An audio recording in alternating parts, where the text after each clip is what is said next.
आज हम लोग बात करेंगे प्लांट टिश्यू कल्चर की। प्लांट टिश्यू कल्चर में क्या बेसिक टेक्निक्स हैं जो प्लांट टिश्यू कल्चर में यूज़ होती हैं। तो जब भी आप लैब में काम करते हैं तो उसके पहले आपको पता होना चाहिए उसके जो भी कॉन्सेप्ट्स हैं कि क्या चीज़ें हमें अवॉइड करनी है या क्या चीज़ें करनी हैं, और साथ में उसको प्रैक्टिकली कैसे हैंडल करना है ये भी आपको मालूम होना चाहिए। तो प्लांट टिश्यू कल्चर का हम शॉर्ट में पीटीसी भी बोलते हैं। तो प्लांट टिश्यू कल्चर एक्चुअल में होता क्या है कि इन विट्रो मतलब लैब कंडीशन में जब हम किसी प्लांट के पार्ट से होल प्लांट को आर्टिफिशियल मीडिया में ग्रो करवाते हैं तो उसको हम लोग बोलते हैं प्लांट टिश्यू कल्चर टेक्नोलॉजी। तो प्लांट टिश्यू कल्चर को हम लोग ये कहाँ से कॉन्सेप्ट आया, एक जर्मन बॉटनिस्ट थे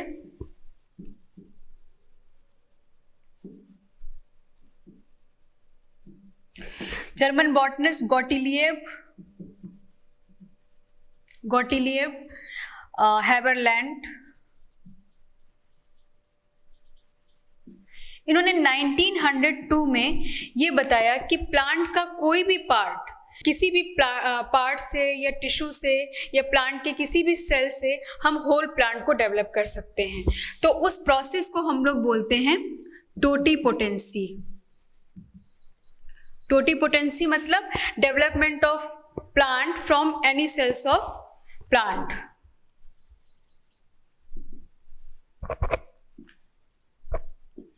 अब वो प्लांट का कोई भी पार्ट हो सकता है, कोई भी ऑर्गन हो सकता है, लीफ हो सकता है, स्टेम हो सकता है, उससे आप प्लांट को डेवलप कर सकते हैं। तो प्लांट टिश्यू कल्चर में जब हम लैब में करना शुरू करते हैं तो उस समय हमें कुछ कंडीशंस को बहुत ध्यान रखना पड़ता है।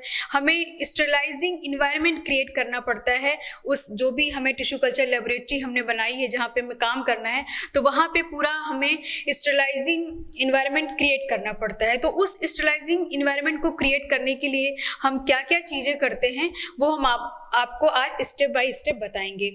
तो सबसे पहले हमको क्या क्या इंस्ट्रूमेंट या क्या हमें एपरेटस ग्लासवेयर्स चाहिए। तो फर्स्ट स्टेप क्या है, collection cleaning of apparatus glassware plastic wares and instruments. तो इसमें सबसे पहले आपको जैसे मान लीजिए हम ग्लासवेयर्स की बात कर रहे हैं तो आपको पेट्री डिश या कल्चर बॉटल या कल्चर ट्यूब या फिर आप बोल सकते हैं कि कोनिकल फ्लास्क बीकर, जो भी इस तरह के इंस्ट्रूमेंट एपरेटस चाहिए वो सब आप पहले से ही कलेक्ट करके रख लेंगे। साथ में इंस्ट्रूमेंट्स में जैसे मान लीजिए आपको स्कैल्पल, सीजर, फोर्सेप, इन सब चीज़ों की रिक्वायरमेंट है, आप वो रख लेंगे। फिर प्लास्टिक वेयर्स में अगर आपको ऑटो पिपेट्स चाहिए या उनके टिप्स चाहिए तो वो सारी चीज़ें जो भी रिक्वायरमेंट है, बेसिक रिक्वायरमेंट है, वो सारी चीज़ों को आपको कलेक्ट करके रख लेना है। फिर फर्स्ट स्टेप आता है, फिर इसके बाद लिखा है क्लीनिंग। तो क्लीनिंग सबसे इम्पॉर्टेंट पार्ट है जो भी हम इस लेबोरेटरी में जब काम करते हैं, क्योंकि अगर हमारी क्लीनिंग जो हमारा इनिशियल स्टेज है अगर वहीं पे हमने गलती कर दी तो फिर हमारा पूरा एक्सपेरिमेंट खराब हो जाएगा। तो इसलिए हमें जब क्लीनिंग करनी होती है तो हमें बहुत ही ध्यान से, और वैसे जैसे वॉशिंग हम एपरेटस की करते हैं तो केयरफुली नहीं करते हैं, तो हमें वॉशिंग जो करनी है एपरेटस की वो बहुत ही केयरफुली करनी। तो उसमें जैसे सबसे पहले वॉशिंग करने के लिए हम लोग कुछ लोग जैसे आप लोग डिटर्जेंट यूज़ करते हैं तो आप लोग ड्राई डिटर्जेंट यूज़ करते हैं। तो अगर आप ड्राई डिटर्जेंट से किसी भी एपरेटस को वॉश करेंगे तो क्या होगा कि वो डिटर्जेंट उसकी वॉल पे कहीं ना कहीं थोड़ा सा रह जाएगा या चिपक जाएगा। तो जिससे क्या होगा कि जब आप आगे फर्दर कुछ भी रिएक्शन करवाएंगे या कल्चर करवाएंगे तो उसमें कॉन्टामिनेशन आने के चांस है। तो वॉशिंग करने का भी एक प्रॉपर मेथड है जिसमें हम वॉशिंग करते हैं। तो जब भी अगर आप कोई डिटर्जेंट यूज़ करते हैं तो आपको डिटर्जेंट हमेशा लिक्विड डिटर्जेंट करना चाहिए। लिक्विड डिटर्जेंट में जैसे लिवोलिन एग्जाम्पल के लिए। फिर इसके बाद अगर आपको डिटर्जेंट से वॉश कर रहे हैं बट अगर आपके एपरेटस बहुत पहले से ही उसमें कल्चर किया गया है और आपको उन एपरेटस को यूज़ करना है तो सबसे पहले आप उन एपरेटस को लेंगे और उन एपरेटस को लेने के बाद ऑटोक्लेव करेंगे। Autoclave for 1 hour. अभी हम आपको बताएंगे ऑटोक्लेव के बारे में पूरा डिटेल में। इसके बाद आपने ऑटोक्लेव किया, ऑटोक्लेव करने के बाद आप क्या करेंगे, chromic acid wash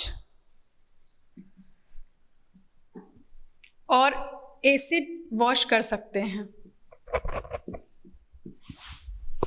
chromic acid में वॉशिंग का भी एक मेथड है कि आप जो भी आपके अपरेटस हैं उनको आप 12 आवर्स के लिए डिप करके रख देंगे और इसके बाद फिर आप उसको रिंस करेंगे टैप वाटर से। तो क्रोमिक एसिड आपको यहाँ पे मेंशन करते, क्रोमिक एसिड K2Cr2O7 और कॉन्सेंट्रेटेड सल्फ्यूरिक एसिड का मिक्सचर है। ये आपको कमर्शियली मतलब ऑलरेडी बना हुआ भी मार्केट में मिलता है, नहीं तो आप इसको बना सकते हैं बहुत ही इजीली। आप फॉर एग्जांपल आपको 100 ml बनाना है तो आप इसके लिए 8.5 ग्राम K2Cr2O7 लेंगे। इसमें आप 10 ml डिस्टिल वाटर डालेंगे और इसके बाद इसको क्या करेंगे, आप बीकर में इसको हीट करेंगे। हीट करने के बाद आप इसमें 100 ml concentrated sulphuric acid add करेंगे और कंटिन्यूअस इसको स्टिर करते रहेंगे। तो फिर ये आपका यहाँ पे क्रोमिक एसिड बन जाएगा। तो अब आप इस क्रोमिक एसिड को यूज़ कर सकते हैं अपरेटस को वॉश करने के लिए। फाइनली जब आपने जो अपरेटस यूज़ कर रहे हैं जो कि पहले से यूज्ड हैं, उनको आपने पहले ऑटोक्लेव किया 1 आवर्स के लिए, इसके बाद आपने क्रोमिक एसिड से वॉश किया, इसके बाद आपने क्रोमिक एसिड में वॉश करने के बाद आप 12 आवर्स के लिए कर सकते हैं या आप ओवरनाइट डिप करके रख सकते हैं। इसके बाद फिर आपने रिंस किया टैप वाटर से, तो क्रोमिक एसिड से जो भी उसमें इम्प्योरिटीज या जो भी ऑयल्स लगे होते हैं वो सारे रिमूव हो जाते हैं। और टैप वाटर से रिंस करने के बाद लास्ट स्टेप जो है, आप उसको डिस्टिल वाटर से रिंस करेंगे। डिस्टिल वाटर से रिंस करना बहुत जरूरी है जब भी आप कोई भी एक्सपेरिमेंट करें। ये जरूरी नहीं है कि टिश्यू कल्चर की लेबोरेटरी में, ऐसा इसलिए क्योंकि जो भी आपके टैप वाटर होते हैं उसमें बहुत सारे सॉल्ट होते हैं जैसे मैग्नीशियम, कैल्शियम। तो वो सॉल्ट्स क्या होते हैं कि जब आपका टैप वाटर उसमें ड्राई कर जाता है आपके एपरेटस में, तो वो सॉल्ट्स उसी एपरेटस में या कंटेनर में रह जाते हैं। तो वो सॉल्ट्स उसमें ना रहे इसलिए हम लोग डिस्टिल वाटर से रिंस करते हैं कि वो जो टैप वाटर है वो रिप्लेस हो जाए। तो इस तरीके से क्या होगा कि जो भी उसमें टैप वाटर में सॉल्ट कंटेंट होंगे या कंपाउंड होंगे वो सारे रिमूव हो जाएंगे। तो लास्ट स्टेप आपने ये किया। इसके बाद आप उन एपरेटस को ओवन में ड्राई कर लेंगे 120 डिग्री सेंटीग्रेड पे। आप 80 से 120 डिग्री सेंटीग्रेड पे ड्राई कर सकते हैं। और अगर आपको मतलब जो भी आपके ग्लासवेयर्स हैं उनको स्टरलाइज करना है तो फिर आप क्या करेंगे कि आप 120 डिग्री सेंटीग्रेड पर ही उसको रखेंगे।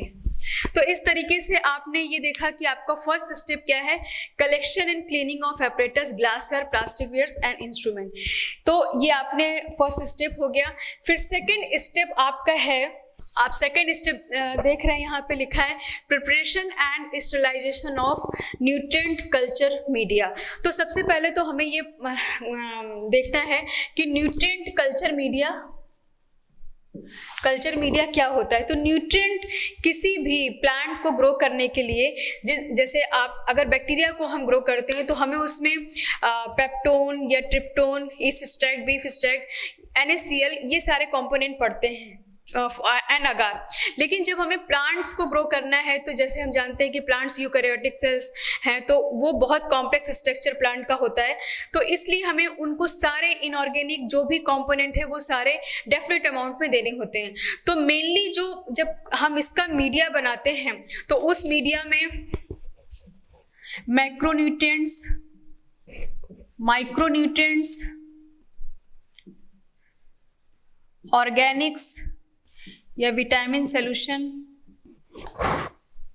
अगार एंड ग्रोथ रेगुलेटर्स,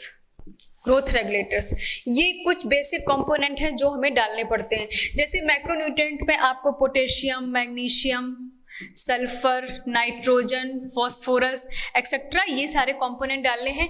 इन सारे कंपोनेंट्स के जो रेशियो पड़ते हैं वो मिली मोलर कॉन्सेंट्रेशन होता है। इसके बाद माइक्रोन्यूट्रिएंट में iron, boron, manganese, copper, iodine, ये सारे कंपोनेंट, जिंक, ये सारे कंपोनेंट आप डालेंगे तो ये पड़ेंगे माइक्रो मोलर कॉन्सेंट्रेशन में।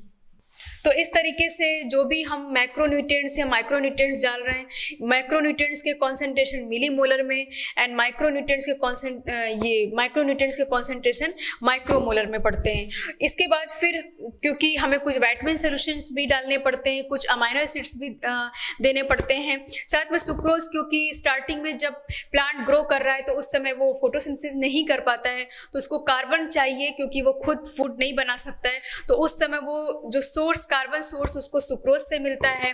अगार आप लोग को पता है कि ये सॉल्डिफाइंग एजेंट है, जेलिंग एजेंट है, जो कि एज ए सपोर्ट काम करता है। और अगार को हम लोग क्यों एज ए सपोर्ट यूज करते हैं, क्योंकि ये इनर्ट होता है, ये रिएक्ट नहीं करता है जो भी इनऑर्गेनिक कंपाउंड्स हैं। तो ये हो गया। इसके बाद फिर ग्रोथ रेगुलेटर्स, बहुत इंपॉर्टेंट चीज़ है ग्रोथ रेगुलेटर्स। जैसे हम लोगों को पता है कि प्लांट की ग्रोथ के लिए ऑक्सिन और साइटोकाइनिन के डिफरेंट रेशियो हमें डालने पड़ते हैं, तो उसके अकॉर्डिंग कि क्या हमें डेवलप करना है, उसके अकॉर्डिंग हम ग्रोथ रेगुलेटर्स डालते हैं। जैसे मान लीजिए आपको ऑक्सिन और साइटोकाइनिन के रेशियो पढ़ते हैं, तो अगर आपको रूट का डेवलपमेंट करना है तो ऑक्सिन साइटोकाइनिन का रेशियो हाई डालेंगे। अगर आपको शूट डेवलपमेंट करना है तो साइटोकाइनिन और ऑक्सिन का रेशियो हाई डालेंगे। इस तरीके से आप ये देख सकते हैं कि कौन कौन से कॉन्सेंट्रेशन आपको डालने हैं। अब आप ये आपका मेनली आपने मीडिया प्रिपेयर कर लिया। इस मीडिया प्रिपरेशन के बारे में जो मेन इंपॉर्टेंट मीडिया जो जनरली यूज़ किया जाता है, एमएस मीडिया। एमएस मीडिया का मतलब मोरासाइक एंड स्कूज मीडिया। ये दो साइंटिस्ट मोरासाइक एंड स्कूज, इन्होंने इस मीडिया को डिस्कवर, मतलब इन्होंने एक मीडिया बनाया था जो कि जनरली सभी प्लांट उसमें ग्रो कर जाते हैं। ऐसे तो आपको बहुत सारे टाइप्स के मीडिया मिलेंगे, बट जो मोस्ट फ्रिक्वेंटली यूज़ किया जाता है वो एमएस मीडिया। इसके बारे में हम आपको अपने नेक्स्ट वीडियो में बताएंगे कि एमएस मीडिया क्या होता है, उसके क्या कॉन्सेंट्रेशन यूज़ करते हैं, जो भी हम ये मैक्रोन्यूट्रिएंट्स, माइक्रोन्यूट्रिएंट्स या ऑर्गेनिक्स डाल रहे हैं, इनके क्या क्या यूटिलाइजेशन है या क्या इनकी रिक्वायरमेंट है, क्यों डालते हैं, वो सब हम आपको आगे बताएंगे। तो इस तरीके से हमने एक मीडिया बना लिया। मीडिया क्या हुआ कि प्लांट को ग्रो करने के लिए आर्टिफिशियल पूरा हमने उसकी जो नेसेसिटीज थी उसको प्रोवाइड कर दी।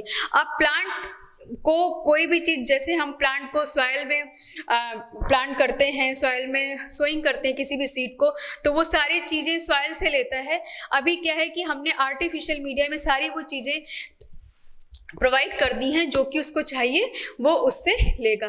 तो इस तरीके से ये मीडिया बन गया। अब इसके बाद इस मीडिया को हम क्या करेंगे, स्टरलाइज करेंगे। तो स्टरलाइजेशन एक बड़ा टॉपिक है जिसको हम बाद में डील करेंगे, बट हम आपको बताते हैं कि जब किसी मीडिया को हमें स्टरलाइज करना है तो उसके लिए हम लोग मीडिया को स्टरलाइजेशन के लिए हम लोग स्टीम स्टरलाइजेशन करते हैं, या हम इसको बोल सकते हैं वेट स्टरलाइजेशन। वेट स्टरलाइजेशन, ये स्टीम स्टरलाइजेशन या वेट स्टरलाइजेशन को हम बोल सकते हैं ऑटोक्लेविंग। ऑटोक्लेव एक इंस्ट्रूमेंट है जिसकी जो कंडीशंस होती हैं, जब हम उसमें अपना मीडिया स्टरलाइज होने के लिए रखते हैं तो जो उसमें कंडीशंस होती हैं उसमें 121 डिग्री सेंटीग्रेड टेम्परेचर, 15 LBS पर इंच स्क्वायर प्रेशर, या आप इसको इस तरह से लिख सकते हैं 1.5 kg पर सेंटीमीटर स्क्वायर। इतने kg का प्रेशर उसमें रहता है और ये 121 डिग्री सेंटीग्रेड टेम्परेचर रहता है। कोई भी मीडिया उसको हम लोग 15 मिनट के लिए हम लोग ऑटोक्लेव करते हैं। जब हमारे ऑटोक्लेव की कंडीशंस ये हो जाती हैं तो जो ये 15 मिनट के लिए करते हैं, तो मान लीजिए सपोज आपका 250 ml मीडिया है तो आप 15 मिनट करेंगे, लेकिन जैसे जैसे इसका वॉल्यूम, मीडिया का वॉल्यूम बढ़ता जाएगा तो हम क्या करेंगे कि हमारा टाइम को एक्सटेंड करते जाएंगे। जैसे मान लीजिए आपको 2 to 4 लीटर मीडिया करना है तो आप 30 to 40 मिनट के लिए ऑटोक्लेव करेंगे। तो ये ऑटोक्लेव पे क्या है कि बेसिकली जो उसमें स्टीम के थ्रू स्टरलाइजेशन होता है। आपको पता है कि स्टीम क्या होती है, स्टीम की पेनेट्रेटिंग पावर बहुत ज़्यादा होती है। वो क्या करता है कि मीडिया में पेनेट्रेट करके जो भी वॉल्यूम उसमें भरा हुआ है, जो भी लिक्विड भरा है, उसको स्टरलाइज करता है। तो वो जो कंडीशंस है, क्योंकि आपको पता है कि जब हम कभी स्टीम से जलते हैं तो हमें बहुत तेज जलन महसूस होती है, और अगर हम बॉयल वाटर से जलते हैं तो इतना हमें महसूस नहीं होता, क्योंकि जो स्टीम है उसकी लेटेंट एनर्जी बहुत ज़्यादा होती है, जिससे हमें जलन महसूस होती है। तो इसीलिए जब स्टीम से स्टरलाइज होता है तो टोटली जो भी उसमें माइक्रो ऑर्गेनिज्म है वो स्टरलाइज हो जाते हैं। तो इस तरीके से ये कंडीशंस हैं। और ऑटोक्लेव के हम आपको टाइप बताते हैं। ऑटोक्लेव जनरली 2 टाइप्स के होते हैं, एक वर्टिकल ऑटोक्लेव होते हैं, एक हॉरिजॉन्टल ऑटोक्लेव होते हैं। हॉरिजॉन्टल ऑटोक्लेव बहुत बड़े साइज के होते हैं, जो कि बड़ी बड़ी फार्मा इंडस्ट्रीज में या जहाँ पे फूड प्रोसेसिंग वगैरह काम होते हैं वहाँ पे ये यूज होते हैं। वर्टिकल ऑटोक्लेव जो होते हैं वो ऑटोक्लेव जनरली साइंटिफिक लेबोरेटरीज में यूज होते हैं। और कुछ हम लोग ऑटोक्लेव जिनको हम पोर्टेबल ऑटोक्लेव कहते हैं, वो बहुत ही हैंडी होते हैं, उनको हम एक जगह से दूसरी जगह ले जा सकते हैं, इसलिए उनको पोर्टेबल ऑटोक्लेव कहते हैं, उनको यूज करते हैं। तो इस तरीके से ये ऑटोक्लेव के टाइप हैं, ये ऑटोक्लेव के अंदर कंडीशंस हैं। तो जो भी हमें मीडिया अपना स्टरलाइज करना होता है हम हमेशा ऑटोक्लेव में करते हैं। और ये ऑटोक्लेव बेस्ट स्टरलाइजिंग मेथड है। तो अगर आपके एपरेटस हैं, अगर आप ओवन में नहीं उसको स्टरलाइज करना चाहते हैं तो आपको बहुत सिक्योरिटी चाहिए, तो आप क्या करेंगे, ऑटोक्लेव में अपने सारे एपरेटस को, मीडिया को स्टरलाइज करेंगे। और उसको आप क्या करेंगे, एल्युमिनियम फॉयल से जो भी आपने मीडिया है, आपने कोनिकल फ्लास्क में मीडिया बनाया है, तो आप उसको एल्युमिनियम फॉयल से रैप करेंगे और इसके बाद आप ऑटोक्लेव में रखेंगे। पेट्री डिश हैं उनको आप रैप करेंगे और फिर ऑटोक्लेव में रख के आप बंद करेंगे। उस पर एक वॉश लगा रहेगा, उस पर आप देखेंगे 121 डिग्री सेंटीग्रेड टेम्परेचर, और 15 LBS पे जब प्रेशर पहुंचेगा तो उसके बाद आप 15 मिनट के लिए वेट करेंगे और आपका जो भी कंपोनेंट है या मीडिया है वो ऑटोक्लेव हो जाएगा। तो ये आपका सेकेंड स्टेप था। नेक्स्ट स्टेप, थर्ड स्टेप है इसमें, collection and sterilization of explant. Explant मतलब प्लांट का कोई पार्ट जो प्लांट से डिटैच हो गया हो, उसको हम लोग बोलेंगे एक्स प्लांट। जैसे हम सॉइल में कोई प्लांट हमें ग्रो करना होता है तो हम सीड लगाते हैं और प्लांट ग्रो कर जाता है। तो जब हम टिश्यू कल्चर लेबोरेटरी में कोई प्लांट को हमें ग्रो करवाना है तो हम प्लांट का कोई part as a seed use करेंगे और फिर उससे पूरा हमारा प्लांट डेवलप हो जाएगा। तो आप जब फील्ड से लेके आ रहे हैं अपने किसी भी प्लांट को, तो सबसे पहले तो आपको मेरिस्टेमेटिक टिश्यू लेना है। मेरिस्टेमेटिक या मेरिस्टेम टिश्यू लेना है, सेल्स लेनी है। क्यों? क्योंकि जो मेरिस्टेम टिश्यू होते हैं वो न्यूली डिवाइडिंग सेल्स होती हैं। वहाँ पे क्या है कि आपका सेल वॉल कंटेंट और फाइबर कंटेंट बहुत कम अमाउंट में होता है, जिससे कि प्रोटोप्लाज्म ज़्यादा मिलता है। और इस तरीके से क्या होगा कि डेवलप करने में प्लांट को इजी रहेगा। इसलिए हम लोग जो हाईली डिवाइडिंग सेल्स होती हैं उनको हम लोग प्रेफरेबली लेते हैं। आप ग्रो कर सकते हैं अदर पार्ट्स को भी, लेकिन मेरिस्टेमेटिक सेल्स हैं या टिश्यू हैं तो वो ज़्यादा जल्दी ग्रो करेंगे।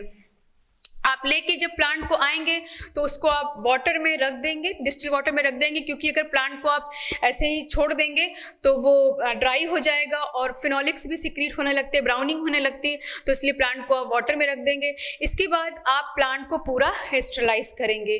प्लांट को स्टरलाइज करने के लिए जब हम आपको इसका मेथड बताएंगे तो पूरा आपको डिटेल में बताएंगे, बट हम आपको फिर भी बेसिक चीज़ें बता रहे हैं, क्योंकि जब आप प्लांट को लेके आ रहे हैं तो उसमें हो सकता है कोई माइक्रो ऑर्गेनिज्म ऊपर से लगा हो। डिजीज फ्री प्लांट लाना है, लेकिन सपोज कि उसके ऊपर कोई माइक्रो ऑर्गेनिज्म है, बैक्टीरिया है या फंगस है, तो उसको कैसे रिमूव करेंगे? तो उसके लिए हम लोग सरफेस स्टेरिलेंट का यूज करते हैं।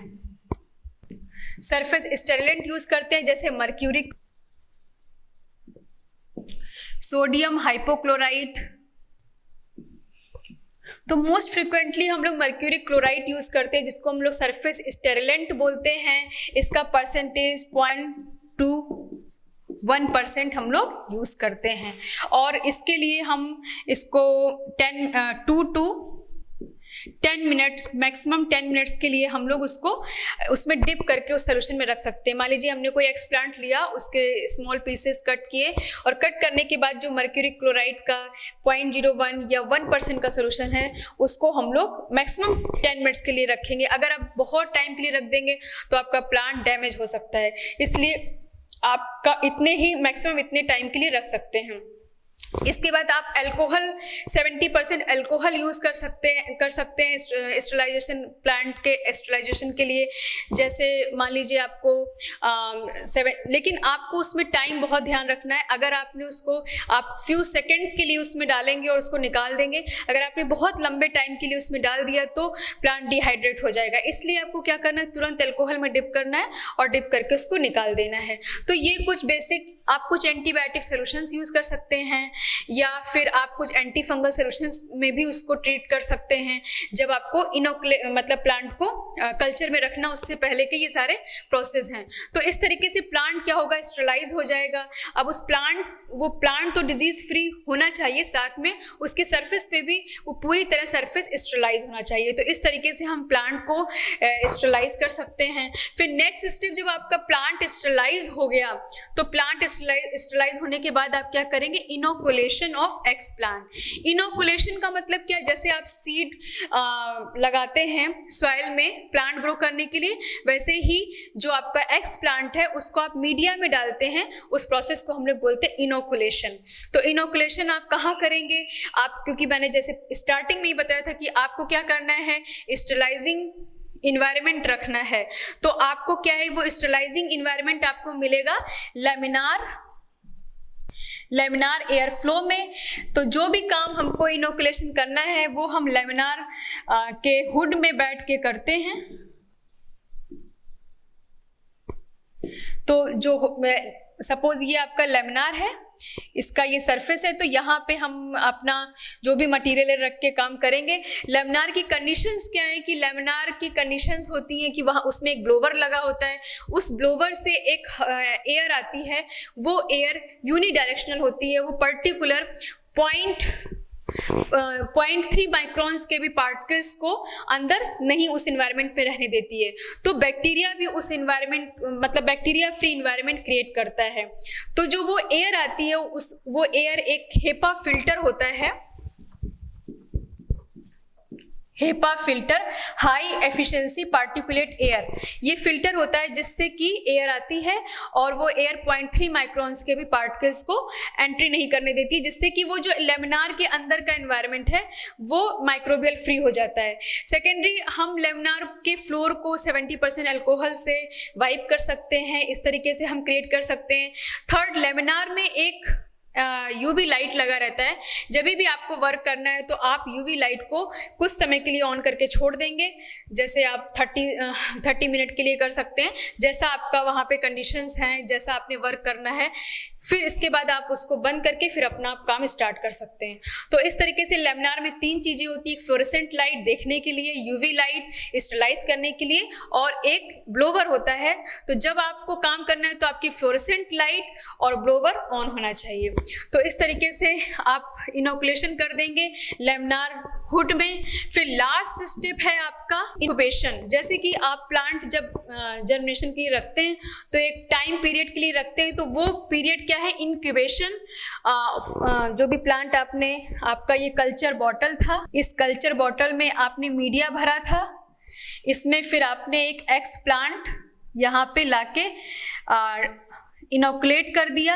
अब इसके बाद आप इसको वेट करेंगे पर्टिकुलर टाइम के लिए, और फिर आप कुछ समय बाद इसमें देखेंगे कि जो भी पार्ट के लिए आपने इसमें टिश्यू रखा होगा वो प्लांट ग्रो कर जाएगा। तो जब हम इसको रखते हैं, इस वेट वाले प्रोसेस को हम लोग बोलते हैं इंक्यूबेशन। तो जब इंक्यूबेशन करते हैं तो इंक्यूबेशन के लिए जो टिश्यू कल्चर लैब में स्पेसिफिक होता है कि आपको प्लांट्स को 8 आवर्स डार्कनेस और 16 आवर्स लाइट देनी है, 25 to 28 डिग्री सेंटीग्रेड टेम्परेचर वहाँ का होना चाहिए और 40% रिलेटिव ह्यूमिडिटी होनी चाहिए। और साथ में आप वहाँ पे जो भी लाइट की फ्लोरेसेंट लाइट है वो 1000 लक्स टू 3000 लक्स के बीच में देना होता है। तो इस तरीके से आप ये पूरी इनोकुलेशन की कंडीशंस हैं। तो ये इस तरीके से आप देख सकते हैं कि ये पूरा बेसिक टेक्निक्स हमने प्लांट टिश्यू कल्चर के बारे में बताया।